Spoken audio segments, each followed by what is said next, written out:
vamos abordar sobre o fruto do conhecimento, né? Que é um mito, né? De Adão e Eva sobre o fruto do conhecimento. Então, o que seria esse fruto do conhecimento, né? O fruto do conhecimento seria o conhecimento, né? A árvore do conhecimento do bem e do mal. O conhecimento, então, se refere à mente. E a nossa mente é limitada, como diz o Jiddu Krishnamurti, né? A mente é limitada, o conhecimento é limitado e finito, certo? A gente nunca pode descobrir a verdade absoluta. Sempre somos apenas um ponto de vista, uma perspectiva. Eu sou um, você que está vendo aí é outro ponto de vista, outra perspectiva, outro tem outra perspectiva, e juntando todas soma uma verdade absoluta, certo? Até então, todo conhecimento é fragmentado, é limitado e finito. Então, a árvore do conhecimento do bem e do mal dá esse fruto, que é o fruto do conhecimento. E é interessante que quando come esse fruto, você acaba vendo que tá nu, né? Você percebe a nudez. E a nudez remete ao quê? À pureza, né? À inocência, à ingenuidade. Então, o que quer dizer esse mito? Esse mito é algo passado? Uma história que aconteceu? Uma mitologia? Não tem como, porque a gente sabe que passado e futuro não existe, só existe o aqui e agora. E já é comprovado pela ciência, já é comprovado por praticamente todos os pensadores já afirmaram que sim, o tempo é uma ilusão e é uma invenção da nossa mente para se organizar, certo? Não existe futuro nem passado, só o aqui e agora. Então, não é um mito que remete ao passado, que aconteceu uma história. Só pode existir no agora. Então, é uma mitologia que remete ao aqui e ao agora. Ao nosso dia a dia. Então, todo dia que você acorda e escolhe se identificar com esse conhecimento, com essa mente que você chama de eu, essa voz na cabeça, você chama de eu, esse falso eu, que é uma ilusão, né? É uma ideia criada pelo pensamento, o eu, que você está tão apegado, viciado a isso que deu até você se chama de eu, né? Você tem um nome para esse eu. Você é apegado a esse eu. Então você se identifica com esse conhecimento, que é o fruto, certo? Assim que você nasce, você é o puro, você é nu, você nasce nu, com a nudez da alma, a ingenuidade, a pureza de uma criança. Você cresce, você vira uma criança e a sociedade começa a te moldar, a te condicionar. Aí vem a identificação com a mente, a identificação com o conhecimento, ou seja, você comeu o fruto, certo?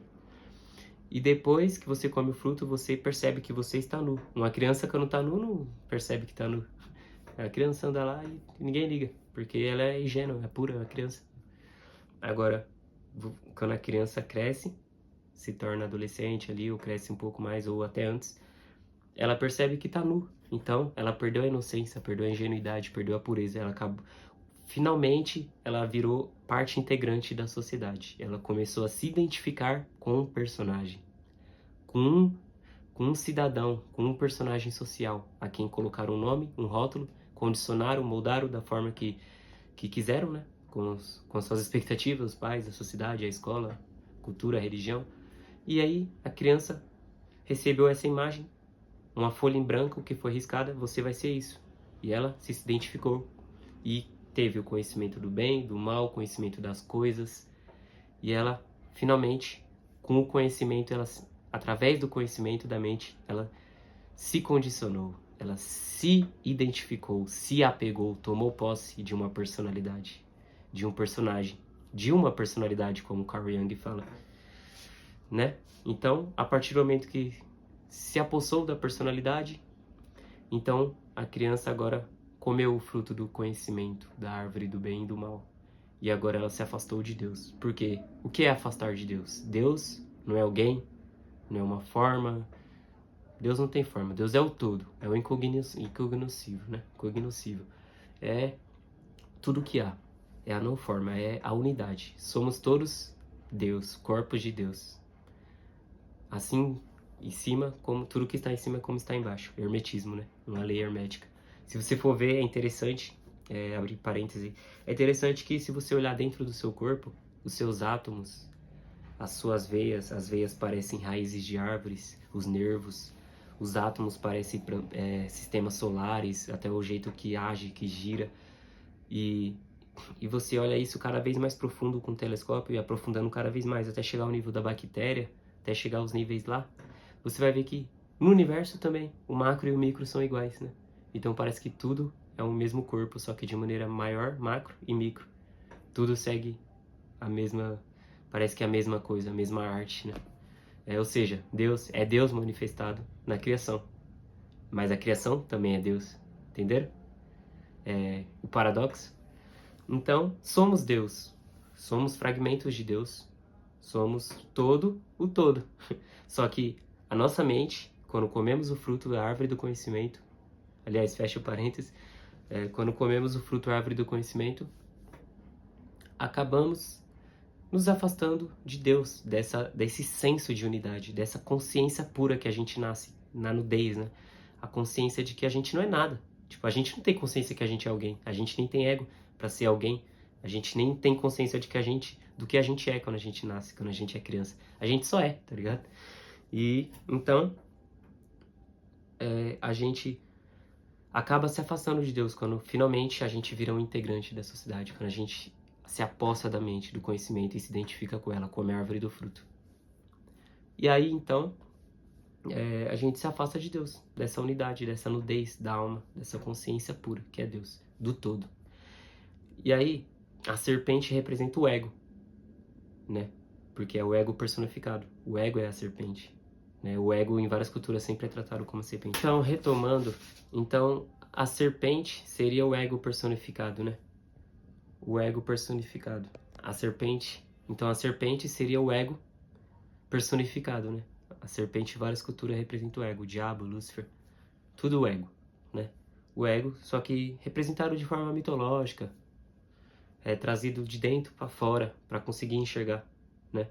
Sempre tivemos costume de criar mitologias e várias coisas para trazer tudo que a gente sente de dentro para fora, em forma de monstros, de mitos, mitologias, deuses, porque é mais fácil de a gente enxergar, de a gente conseguir compreender, né?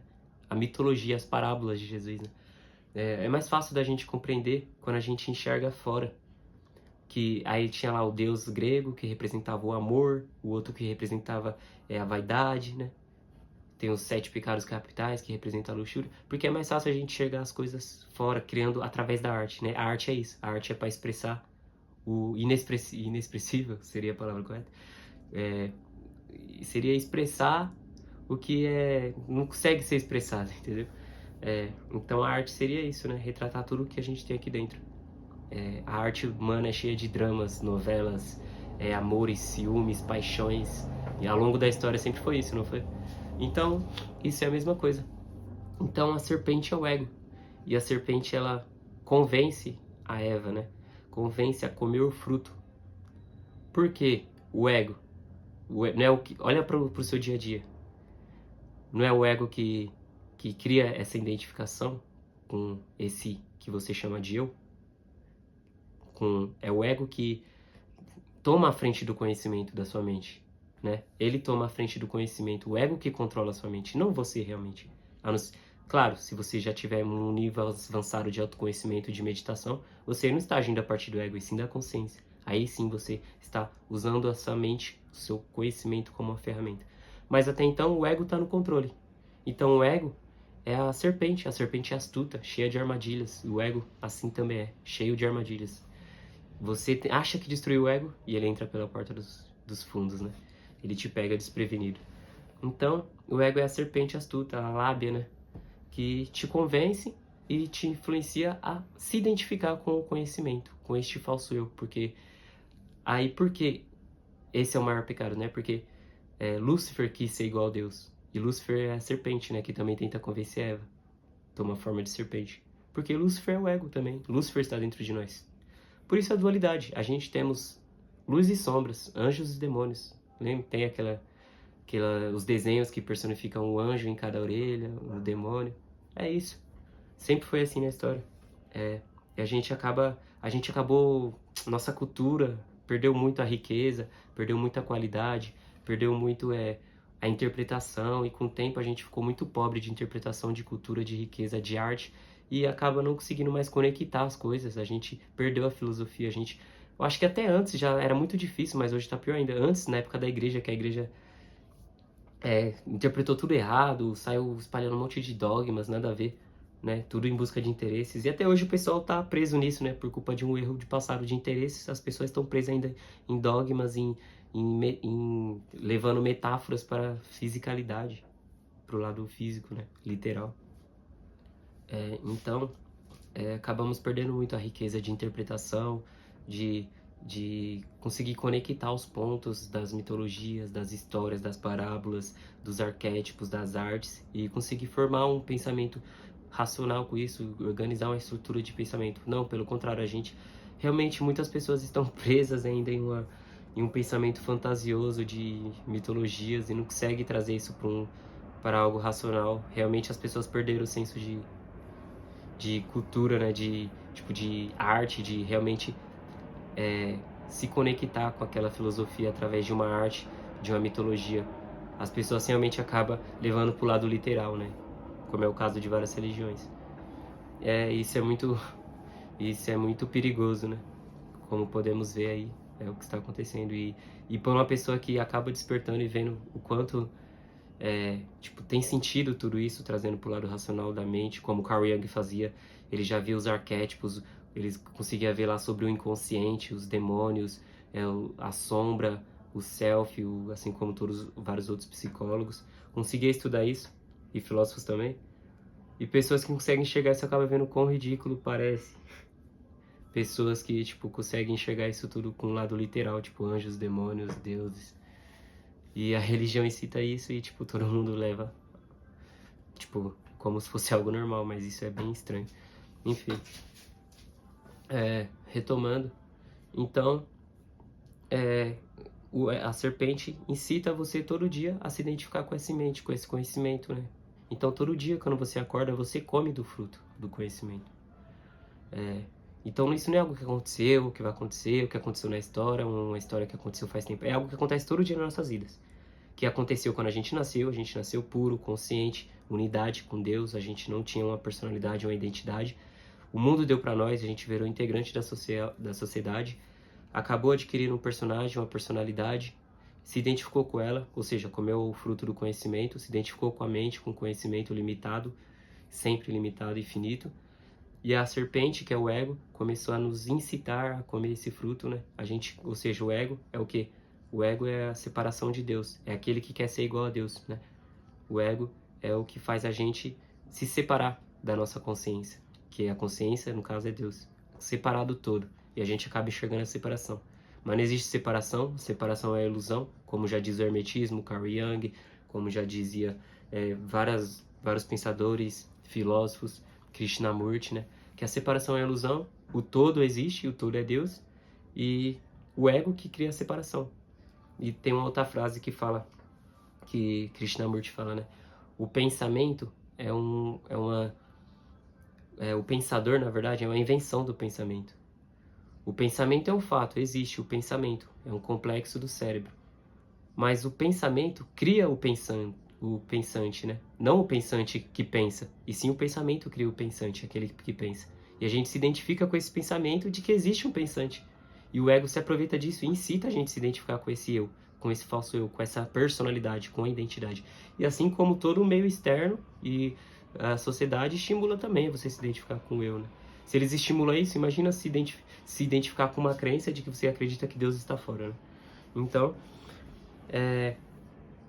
como podemos dizer? Então, todo dia você se identifica, além do que você já nasceu, né? Nasceu puro, consciente, comeu a árvore do fruto, se identificou com o pensamento, se identificou com o conhecimento, se identificou com o ego, tomou ali para você uma personalidade. Opa, eu sou alguém, eu existo, né? Aquela frase lá, penso, logo existo.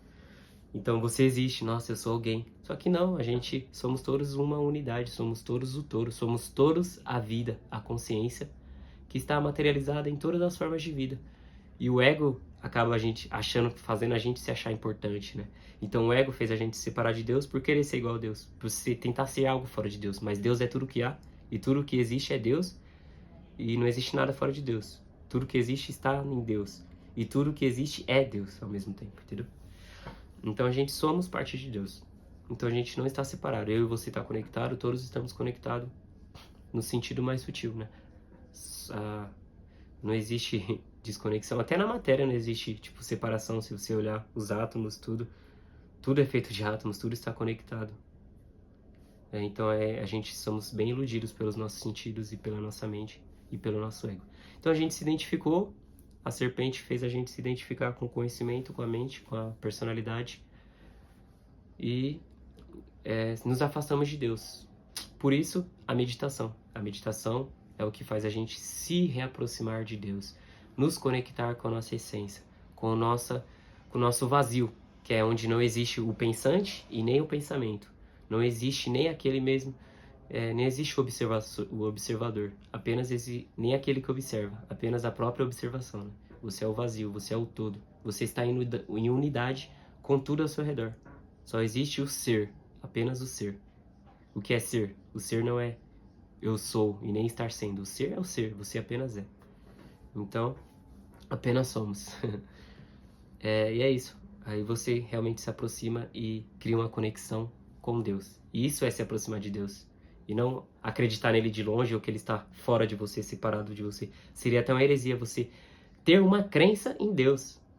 Porque para você crer em algo, então você está fora dele. Como Deus poderia ser algo se você está fora dele? Então, se você está fora dele, você poderia ser quase até igual a ele? Porque não tem como. Deus ser o maior, ser tudo que há, ser onipresente, onisciente, onipotente, e você está fora dele. Ao ponto de ter que crer na existência dele. Meio, né? Então, você é parte de Deus. Do todo, da vida. É que as pessoas veem Deus como uma forma, né? Isso é um pensamento bem primitivo, como alguém. É porque os humanos têm o costume tem essa mania de dar características humanas a tudo, né? Quando a gente cria um desenho, cria uma obra de arte, cria um livro, a gente dá as nossas características àquilo. A gente põe nossos conflitos naquilo. A gente põe características humanas naquilo. Igual os alienígenas, as representações de alienígenas. As pessoas colocam raiva no alienígena, culpa, julgamento, ódio. Você acha que se existir alienígenas, eles podem ter esses complexos de culpa, de raiva, de ciúmes, da mesma forma que um ser humano vê? Lógico que não. A gente coloca isso até nos animais, culpando os animais quando faz alguma coisa. Culpa dele, matou o animal porque ele mordeu uma criança. Como se o animal pensasse, né? Como nós pensamos. A gente tem essa mania de colocar características humanas nas coisas que criamos. E criaram Deus e botaram coisas humanas nele. Deus nem é humano, Deus é tudo que há. Deus é Deus, onipotente, onipresente, onisciente. É a vida em si. E somos parte desse Deus, não separado. O nosso ego faz a gente achar que é alguém, que somos alguém importante, que somos... Eu me chamo Ícaro, eu sou Ícaro, você é você, outro é você. Não, somos todos a vida, certo? Expressado de forma diferente aqui. A obra, o Criador na sua obra e a obra sendo o próprio Criador. Então, é isso. E a gente precisa, pra gente voltar pro Éden, é você ficar em silêncio, se tornar o vazio, se tornar um com Deus, um com o todo, um com a vida novamente. E parar de se identificar com essa personalidade, com essa mente, com esse conhecimento que é sempre finito, e você sempre vai achar que sua verdade é absoluta, que sua verdade é correta, que você tem toda a perspectiva do mundo, e que você é alguém, que você é melhor que outro, que você é melhor que a natureza, que você é melhor que os animais. Não. Então isso é uma criação do ego. Só de você achar que você é alguém, você pensa, né? Só por você pensar, você fala, opa, eu penso, logo existo. Assim surgiu a identificação do homem, né? Mas não. E o pensante é uma criação fictícia do próprio pensamento, né? Krishnamurti disse. Então, é isso que remete à mitologia, o mito de Adão e Eva e o fruto do conhecimento e a serpente. O fruto é o conhecimento, a mente, a identificação com a mente, né? Conhecimento do bem e do mal, a perca da impureza, da nudez, a perca da consciência primordial, consciência fonte, que é Deus, que é o todo, que é a vida dentro de nós, que é o princípio ativo, e a serpente e o ego, né? E Adão e Eva é o homem e a mulher, né? Que é os gêneros. Os gêneros, como diz o hermetismo. E o gênero está em tudo, né? O gênero, como diz o hermetismo, uma das leis herméticas, a lei do gênero, o gênero está em tudo. Tudo tem o seu polo feminino e masculino, tudo age no universo, na natureza, desta forma, feminino e masculino. Ah, e um detalhe, curiosidade, falando de hermetismo. Se Deus é tudo, onipresente e onisciente, Deus é a unidade. E tudo é Deus, e todos somos Deus, todos somos parte integrante de Deus, e a separação não existe. Tudo está em unidade. Porém, quando a gente nascemos, quando o pensamento foi criado, quando a identificação foi criada, quando o universo foi criado, tudo no nível macro e micro, surgiu o que? A dualidade. A natureza trabalha através da dualidade. Não existe natureza, vida, forma, matéria sem dualidade. É a lei da natureza, a dualidade. Tudo trabalha de forma dual, dupla. E o nosso pensamento, nossa mente é a dualidade. Por isso que a gente é essencialmente todos em unidade, o todo, sem separação. Mas a partir do momento que nascemos puros em unidade e formamos uma identificação com a mente, com o conhecimento, comemos do fruto, a gente começa a se identificar com esse plano de dualidade, com esta mente dual, né? E a dualidade tem as suas leis, e uma das leis é gênero feminino e masculino. Tudo no universo tem feminino e masculino. E quando a gente medita e volta pro Jardim do Éden, volta para a consciência, para Deus, se torna o vazio um com o todo, sem, como Carl Jung diz, a personalidade se dissolve no nada. A personalidade se dissolve no vazio. Então, voltamos à unidade. Acima das leis da natureza, da vida, do universo, da matéria, onde só existe a unidade, o ser, o estar. E quando a gente se identifica com o pensamento, com o conhecimento, com a personalidade, a gente está vivendo aqui na dualidade. E é do pensamento que vem todos os conflitos, o medo, a insegurança. Por quê? Tudo isso vem não de você, da sua essência, de quem você realmente é, de você consciência, e sim do seu falso eu, né?